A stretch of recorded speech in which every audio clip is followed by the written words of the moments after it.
Hello everybody, welcome to Sage Thyme. I'm Lillian here with you today as we discuss the upcoming full moon in Cancer. This is happening tomorrow, December 26th at 4:33 p.m. and that would be Pacific Standard Time. As I said, it's happening in the sign of Cancer. So the moon being in Cancer will be in its rulership. This is the ruler of the sign of Cancer, the moon is, and the sun in its opposite is in Capricorn.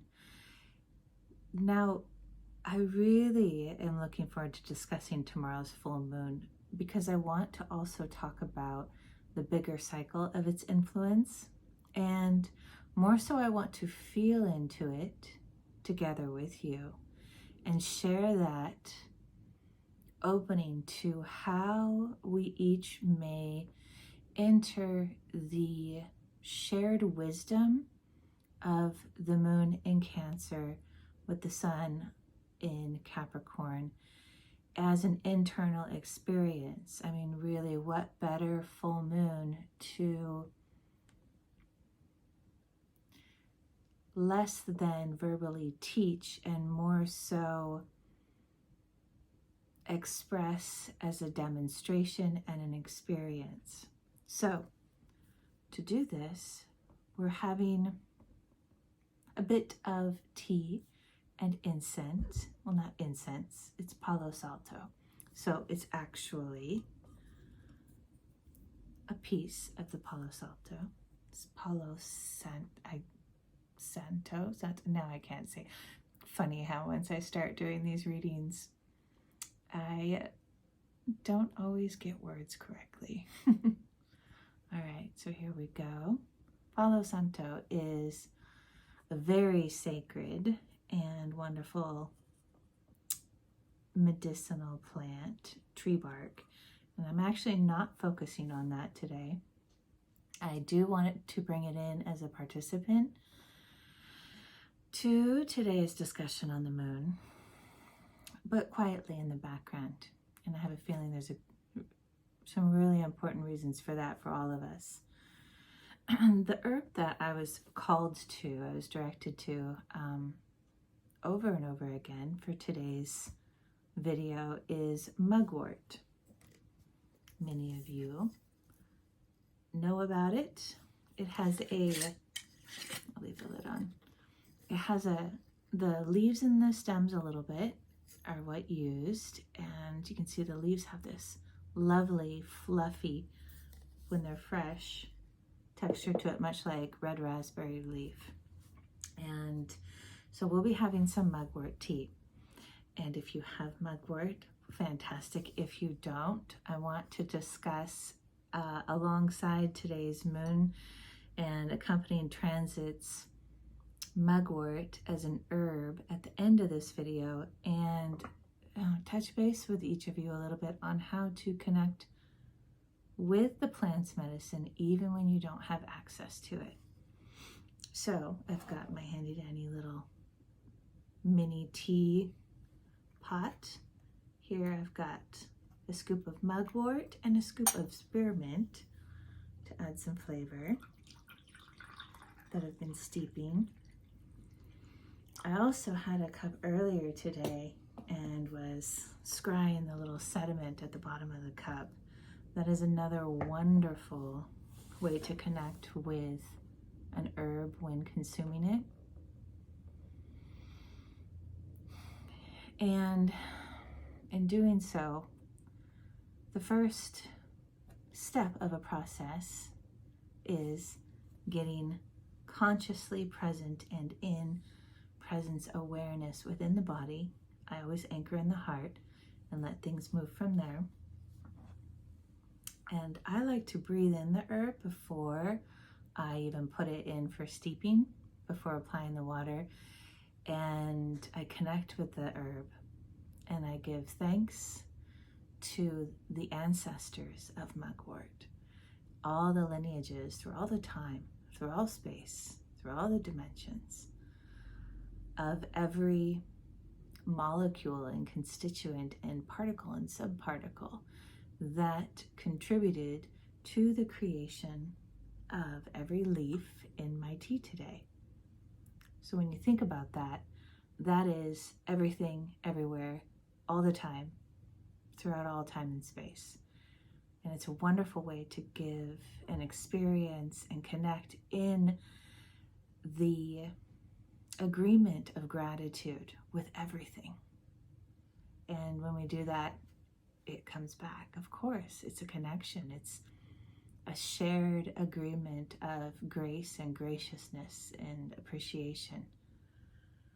It's a Vesica Pisces between two awarenesses. So, cheers. Mugwort, spearmint, myself, you, the cosmos, aho. It's light, it's earthy, and it's going to beautifully contribute to today's reading. And we'll discuss more about that after we talk about the full moon tomorrow. It's Christmas Day today for those who celebrate Christmas Day. And so I want to say hello, and you are loved, and we are loved. We are connected in that gentle, quiet knowing of love. On Christmas Day, on any day. Okay, full moon friends, here we have, oh my, I don't know if you can hear this, but at my feet here to my left, I've got my little dog, and Whittle is his name, and my kitten, Jupiter, who's you've probably seen running around behind me. She likes to play in the plants when I'm doing readings. But right now, while Whittle is anchoring for me, which she takes very seriously, Jupiter is rolling around all over him and purring her little motor. So if you can hear that, yay. All right, here we go. So some of the big influences of tomorrow's moon are going to be the ongoing and near completing retrograde of Mercury. You may already know Mercury stationed into retrograde on December 12th while it was in Capricorn, and let's see, it was at 8 degrees and 29 minutes of Capricorn. Presently, and really in reference actually to tomorrow's moon, Mercury is going to be, where did I put you?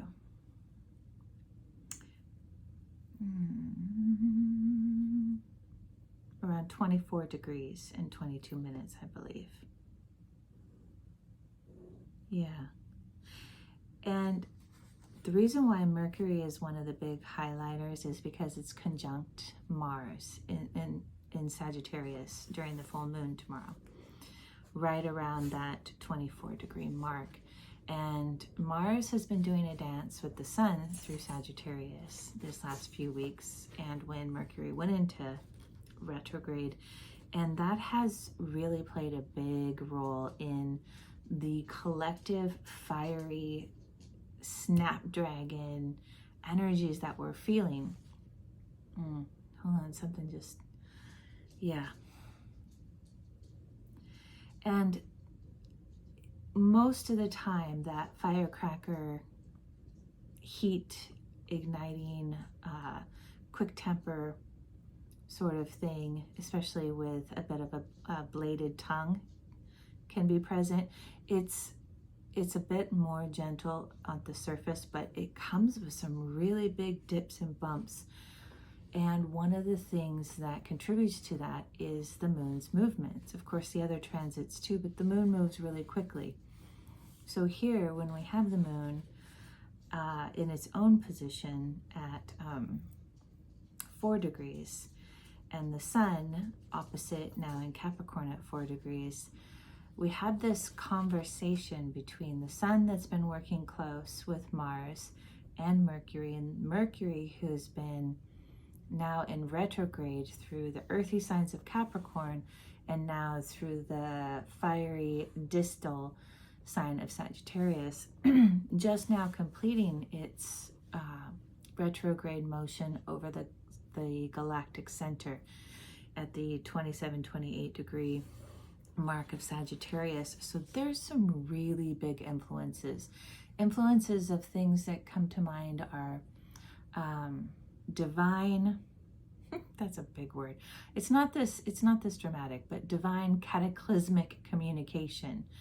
And I say divine because there's so many indications that everything is very much in divine order when it comes to things breaking up, breaking apart, breaking down.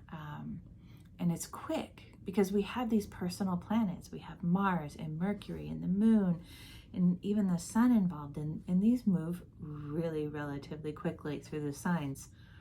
But Mercury is not comfortable in these retrograde motions, especially through Capricorn and through Sagittarius. But the moon right now, being in its rulership of Cancer, has a lovely opportunity to have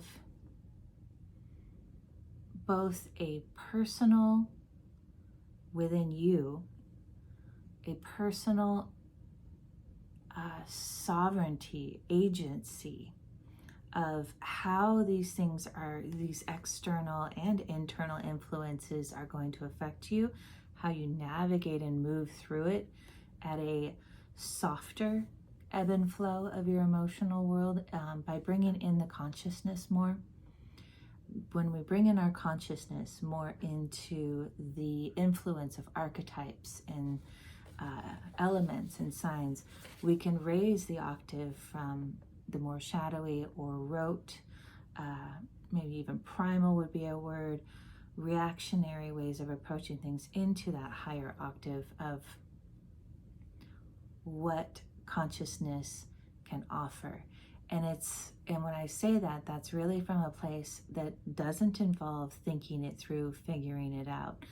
The only real influence in the biggest way that the thinking mind has to do is to recognize when we're not in conscious presence, when we're in our thinking mind rather than in awareness and entry hold presence, openness, and the vulnerability that comes through that, the relinquishing of emotions and attachments. Sorry, the kitten. I mean, really, what are you going to do? So the moon having its primary, oh, hello, she's up here now. Moon having its primary role on the collective, influencing the waters of the collective, influencing the waters of the personal self. And Cancer being very much a sign of, we hear family, but really it's the personal within, the home that we create within by having that consciousness, making room for her here. Making room so it doesn't have to be cataclysmic when she does her kitten jumps. So I love the surprises of innocence, right? And the interruptions of innocences always have the divine purpose. And that plays into this moon in Cancer with the influence of, oh, she got her tail a little bit in the candle. That's what that is. Hold on, folks. I want to make sure she's fine. She just wafted and got a little fire flare on one of her hairs. Okay, thank you for your patience as we move through the nuances of interruptions, pivots, and side distractions. This is what we're talking about, right? Mars and Mercury retrograde. It's a mess. And also, we can go in our hearts and laugh, and when we do, it brings out the tears of release that it doesn't have to be so damn serious. It's okay when things fall apart. I can't tell you how many things of house and car and just basic things have just broke recently, really very much the circumferencing of Mercury's retrograding influence. We have a lot of movement going past this 5-degree mark of Capricorn, where the sun is in opposition of the moon at 5 degrees, 458 in Cancer. And so throughout the month of January, we've got, what was it? We have 4 planets, all personal, including the sun, moving through Capricorn and past and stretching out this influence of the full moon in Cancer. So of course the sun at 5 degrees will be moving through the month of January until about 21st, 22nd, when Mercury stations direct, which is January 1st, New Year's Day, at 7:07 p.m. Pacific Standard Time, at 22 degrees and 11 minutes. Okay, first of all, for those who like to geek out on numerology, hello to the Divine Council. 22 degrees and 11 minutes is the Mercury stationing direct point and of Sagittarius.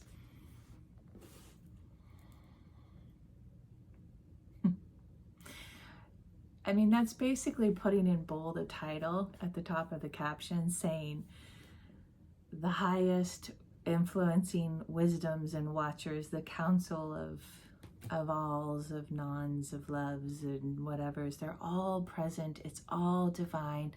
Go ahead and relax when you are riding the waves of the ocean and they get really turbid and turbulent, and you're tired of swimming and fighting the crashing and the dips and plunges and bumps up. The council says, kick back, loosen your body, and float. When we float on water, when we float on the seas, like Cancer, you have to expand your body, fill your body with the cavity opening for breath to move in and out. And you still have to allow breath to move in and out. Holding it doesn't work. And you have to allow your body to be supple or you don't float. And what the body wants to do is drop the pelvis down and cinch up and be prepared just in case the floating doesn't work. Well, that doesn't work for floating, right? There's the paradox. Letting go, letting your body go up to the surface. You know, you'll still get your face splashed in water, but you'll bob back up. And so be in that space of allowing the currents to take you, trusting that the universe has you, and trusting that you'll know if there is something for you to do. You will know. You will be guided to move and to act, and it won't be out of fear or stress. It will be from a place of presence and knowing. And you may kind of feel that fear or stress come in and try to play an influence, and no thank you. Back into the center, back into the presence, back into the influence of our mugwort and our connection with the earth and the herbs of the earth, Capricorn and Cancer, and the primordial cosmic seas, the waters of the universe, and how it relates to us personally through the moon.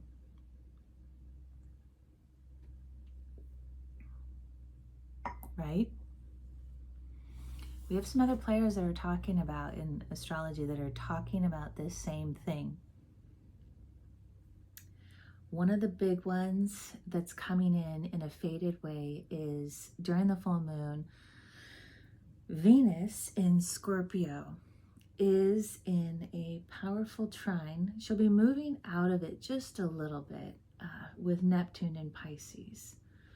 So I like to think about Scorpio and Pisces in the watery realm as The Scorpio, the fine, acute tip of a needle, the point of something, with the vast collective experiential empathic knowing and feelings and sensations and memories of the Piscean, right? Pisces is very much, how does it affect the universe? And Scorpio is what is the very finite point of that? And we can go down deep into the deep waters, the dark waters of Scorpio, versus the vast expanse end of the universe, almost mercurial wisdom and knowings of Pisces. But the beautiful, interesting thing about those two signs is when you go deep enough into the depths, you end up popping out to the other side, to the furthest expanses in the perimeter of the universe. And so one circles into the other. And here we have with Venus in Pisces, at the minute of the initiating minute of the exact of the full moon, has this connection with a fate. It is fated. Her influence in that deep dark, her heart presenced, Inanna going into the underworld and being stripped bare in the dark depths of her inner being, stripped bare of all the superfluous and the influences and the tangible materialism and everything. She is in very deep there in the last decan of Scorpio, of the point of why she's been in the depths of this wintry stillness, this dark night, this depth of the deep ocean, stripped bare. And in her beautiful connection with Neptune in Pisces, Neptune being this planet, I know that there's the common discussion can be things like illusion and delusion and things like that, but I want to really recognize that that's a conversation, and also let's just let that be to the side. That's that plate of like iceberg lettuce salad at a big, beautiful, healthy buffet that, yeah, I see that, but that's not what I'm going to eat. I'm going to have all these incredible, tasty, and healthy, nutrient-rich meals that are throughout the rest of the buffet. I don't know why I did that tangent, but I'm sure it fits. So Neptune has all these moons, and moons are satellites, and Neptune is at the near end of our solar system. So think about how a planet surrounded by, I can't even remember right off the moment how many moons are surrounding Neptune, but all these satellites that are influenced by other orbiting planets of other solar systems, and they communicate with each other. Those planets and their moons and their central stars communicate with the moons of ours. These are all part of the communications, and just like our moon, there is a collective influence upon their family unit, our family unit, our solar system, and the interconnectedness between that. So there's this tie of going deep, going raw into the feminine, dark, get real.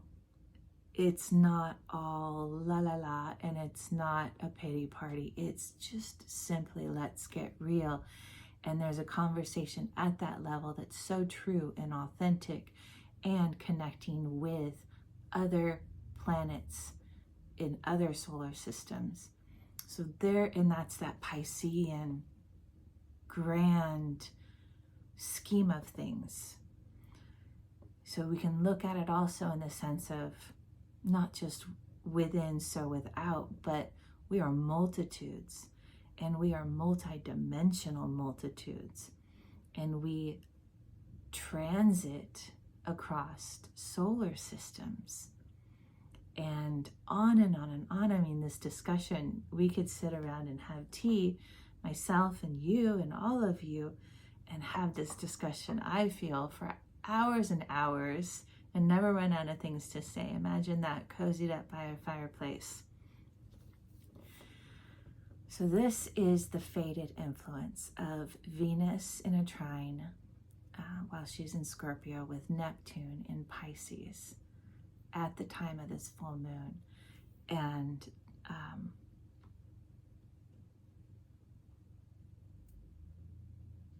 it's going to be something that is going to carry throughout the year.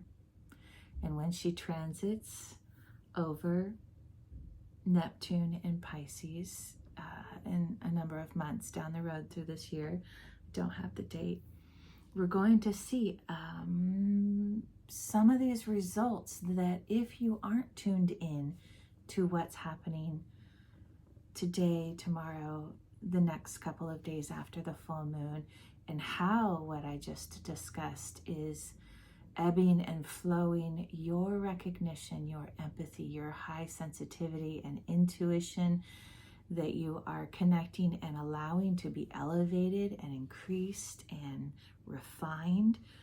If you are tuning into that, you're going to really be seeing the effects and the productivity of that in the coming months when Venus crosses over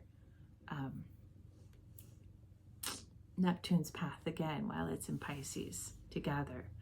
So pay attention to this. And if you feel so inspired, write down some notes with the dates, a journal or your astrological calendar. Write down some notes of what you were experiencing during the full moon and the days leading up to and after, some of the tense spots and how you were able to relax into those tense spots, allow yourself to float on the surface of the tides, and what came through upon floating, what by releasing that tension, I don't want to get hurt, I don't want to drown in these emotions.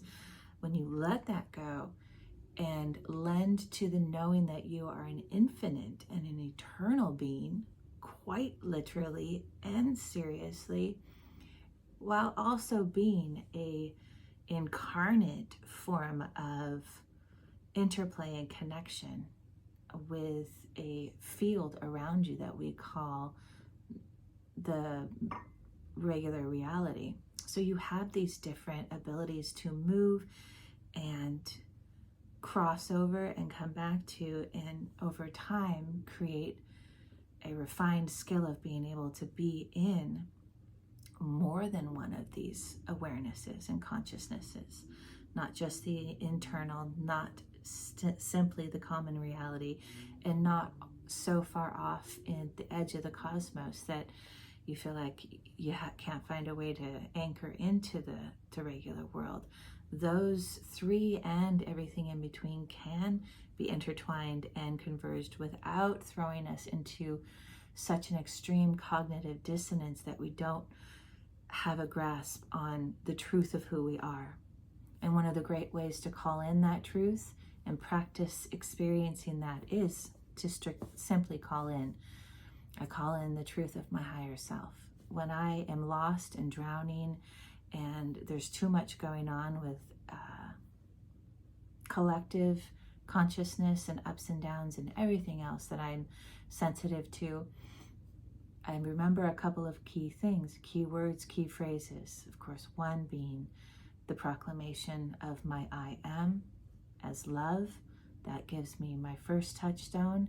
And then my second one is almost always, I call in the truth of my higher self, my highest aspects. And this gets the ball rolling. So those are some great little tools. Another thing I want to bring in with tomorrow's full moon is, I'm looking at an image of the chart. I use astroseek.com, and I think there's two astroseeks, so astro-seek.com, and I also use, I recently discovered this company and the individual who creates it. It's called Honeycomb, and they create either an online digital version or a paper version of day to day, I'm going to show you, we'll go into it another time more, but day to day transits, and also they personalize it with your own natal chart that you can pop in. So I'm actually planning on featuring them one of these days soon. But another big influence for tomorrow's full moon, again, a reminder, the moon is at 5 degrees of Cancer, and it is in a sextile with Jupiter in reverse at 5 degrees and 36 minutes of Taurus. So that's a complementary aspect. Jupiter, of course, being in reverse, and soon Jupiter will be stationing and moving direct. So this particular sextile is going to continue to influence Jupiter's direct movements once it stations direct in the coming weeks and moves back through this point, and then its continued influence as it moves through the rest of Taurus into Gemini. And in addition to Jupiter in a sextile to the moon, it is also in a grand trine with the sun. So there's a really lovely hand-in-hand complementing going on between the two earth signs of Taurus with Jupiter and Capricorn with the sun. And then the sun being in that opposition with the moon, which isn't an opposition in the sense of like my way, you know, sun and moon. It can be with any opposition in transit, but I like to think of oppositions as being more in a dance, and maybe less of a tango and more of I think of two kids on a playfield, and they're standing opposite each other. And you know, when you would reach out and hold each other's hands or arms, and then you'd spin around, the two of you, and you'd be able to use each other's lock-in hold, and that trust of the other person will hold on just as firmly and securely as you to give the not circumference, centrifugal force ability of then the two kids stepping side to side in this rapid spin and swirl. So they're holding and supporting each other. They're in a trust lock, and they also are in communication during this high velocity. They both need to know when to slow down enough so that they can safely let go and go on their own way. So that's what we've got going on between oppositions like a full moon with the sun and the moon, and here we have Jupiter in Taurus complementing both planets or both aspects in that. Now I want to talk about the square that's going on here. We've got the moon and Chiron in a square. Chiron's in Aries. Wait a second, that doesn't fit, does it? Yeah, no, I don't know why I wrote that down. Skip that. We will be talking about Chiron soon, but not today. The other square that I do want to talk about is our lovely firecracker aspect of Mars with Mercury retrograde is also in a square with Neptune.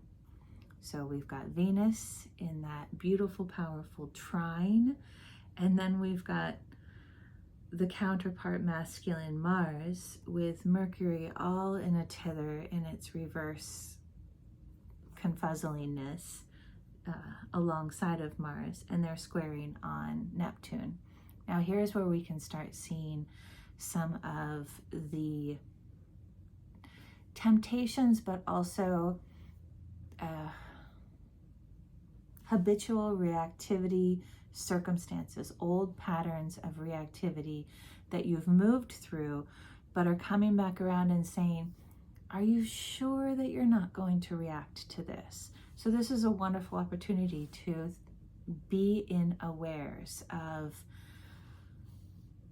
potential distorted communications, not being understood, heard, seen for the truth of who you are, and possibly even having that used against you. You might really be feeling that more than seeing it. And it could be one of those things where with you and another person, you're feeling how they are distorting and having an ill reaction to the things that you're saying. But if you stepped outside your body or outside that experience and you looked at it from the higher aspect of yourself, you could have a communication with that other person's higher self, and both being in a recognition that this is just an old storyline that is done. It's dead and dusted, and it's coming back up to say, are you sure that this doesn't bother you anymore? This is coming in incredibly prevalent for individuals who are being divinely isolated and have been for a long time, or are now starting to, in whatever process, part of their awakening process they are. So feelings like abandonment and not having home, not having family, in the old paradigms of what we were taught what home is and what family is.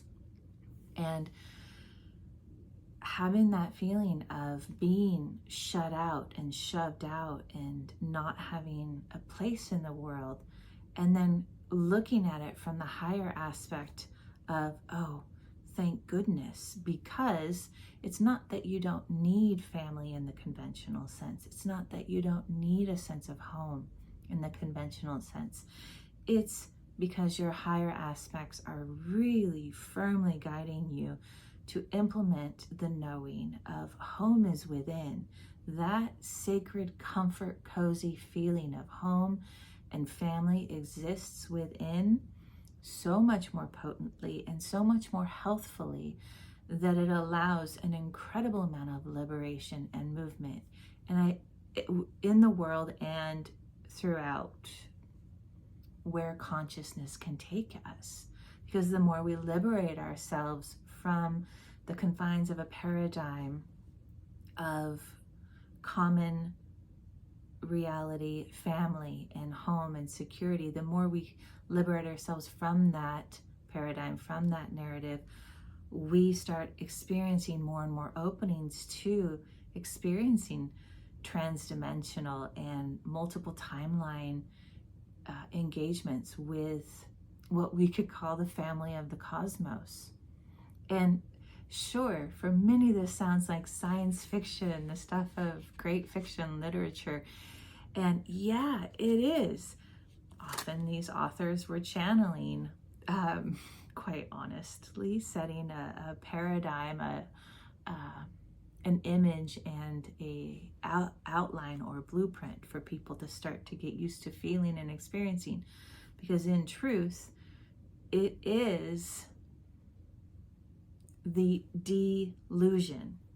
It's not the illusion, it's the outside and next to, detached of illusion, detached of falsity, detached of what is the way it is.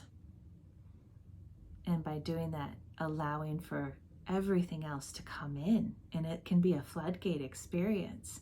So play with these different concepts with this full moon starting now, today, and during the full moon tomorrow, and in the next couple of days. Of course, the influence of a full moon lasts a few days. And then in 2 weeks, you'll have a new moon that we'll be discussing, and you can really get some seeds planted with what you found during this present full moon stage needs work and softening and opening and expansion and releasing and clearing house, cleaning house.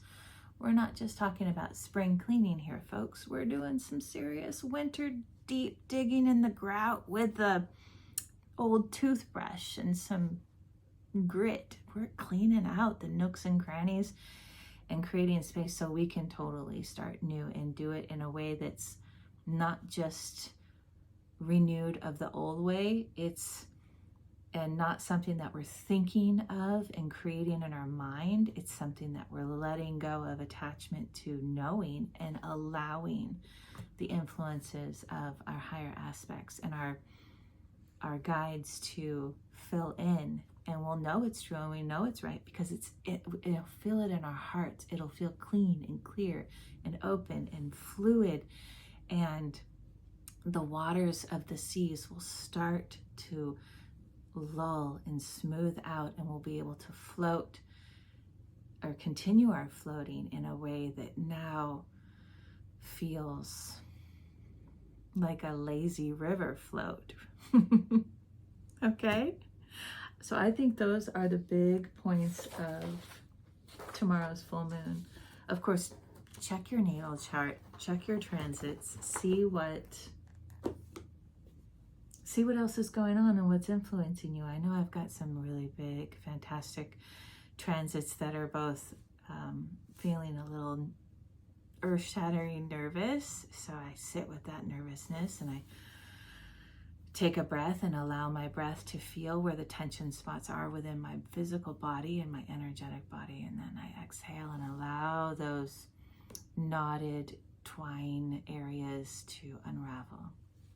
So let's go to Mugwort, our friend, who is playing a beautiful part. I mean, Mugwort is associated with the dream world and with bringing in knowledge of divine purpose and divine direction.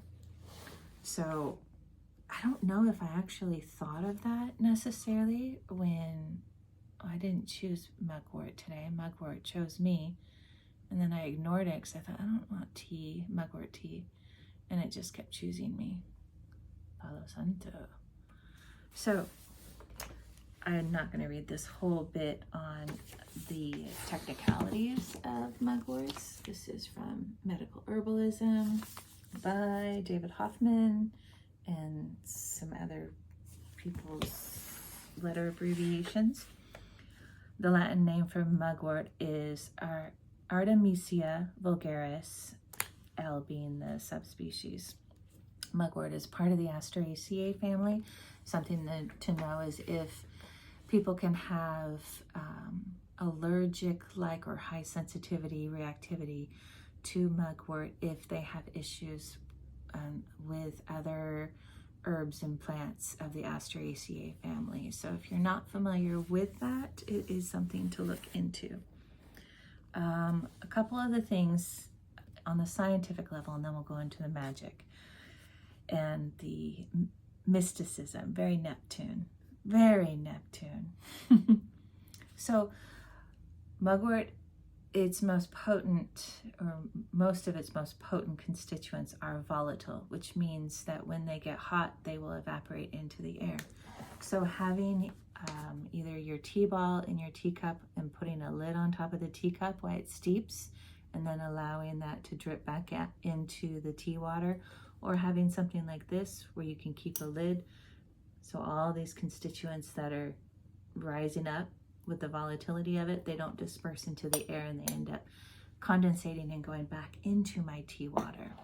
So volatility, knowing that something has a volatile oil of a plant being its lifeblood, its medicine, is really important. I won't rattle off all of those, but another one that stuck out to me that is in mugwort is sesquiterpenes. Sesquiterpenes are fantastic.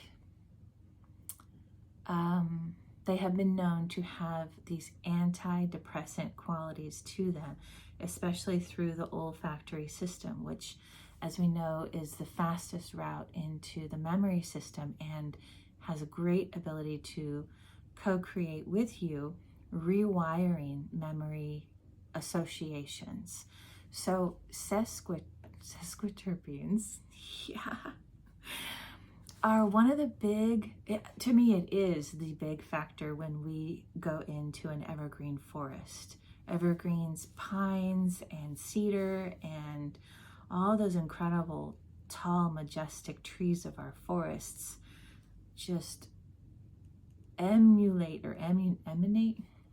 they put out a lot of that volatile oil into the air, especially after a big rain. You'll smell it, or it's hot and then there's a big rain.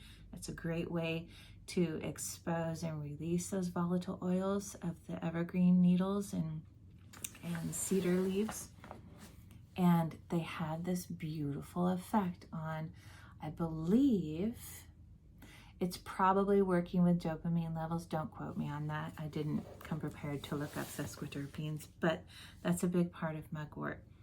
So listed in here, it is a bitter tonic, and anytime you take in something that is a bitter, that improves your digestion by allowing the intestines, particularly the large intestines, but the small also, to increase their internal secretions so that things can digest better, and mobility and motility of the intestines work better, as well as breaking down your foods. So the fatty foods can be broken down more appropriately and not cause issues, as well as everything else. And when foods are better broken down, we're able to absorb the nutrients that we need from those foods more efficiently and completely. And now your body's working better. When your body's getting what it needs, the brain is also getting what it needs. Additionally, sesquiterpenes do increase the blood oxygen and movement into the brain. So thinking cognitive capacity is on spot. So it talks a little bit more about that. It does also mention that mugwort may also be used as a emmenagogue, and an emmenagogue is an herbal property that improves menstrual flow and the health and quantity and fluidity of menses. So now we'll look at Cunningham's Encyclopedia of Magical Herbs. Yep. This is by Scott Cunningham, and you know, admittedly, I looked this up, I marked the page, I didn't pre-read it. It's short, so we'll be quick. Again, mugwort, Artemisia vulgaris. I'm thinking of what's the Greek goddess? You know who I'm trying to say, Artemis? Now I gotta look her up. Some of the folk names are Artemis herb, there we go, Artemisia felon herb, muggins, naughty man, old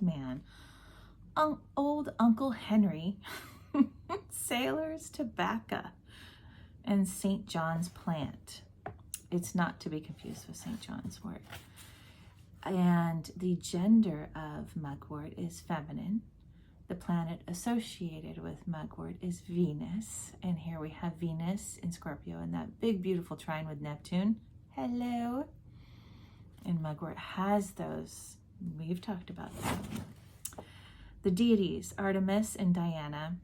So yeah, look those up. I didn't bring that into today's. And go do your own research. And of course, feel free to do your Google research, but go get some books.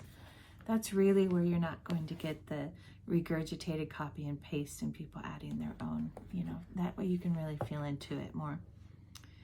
So the powers associated with mugwort, according to this book, are strength, psychic powers, protection, prophetic dreams, healing, and astral projection.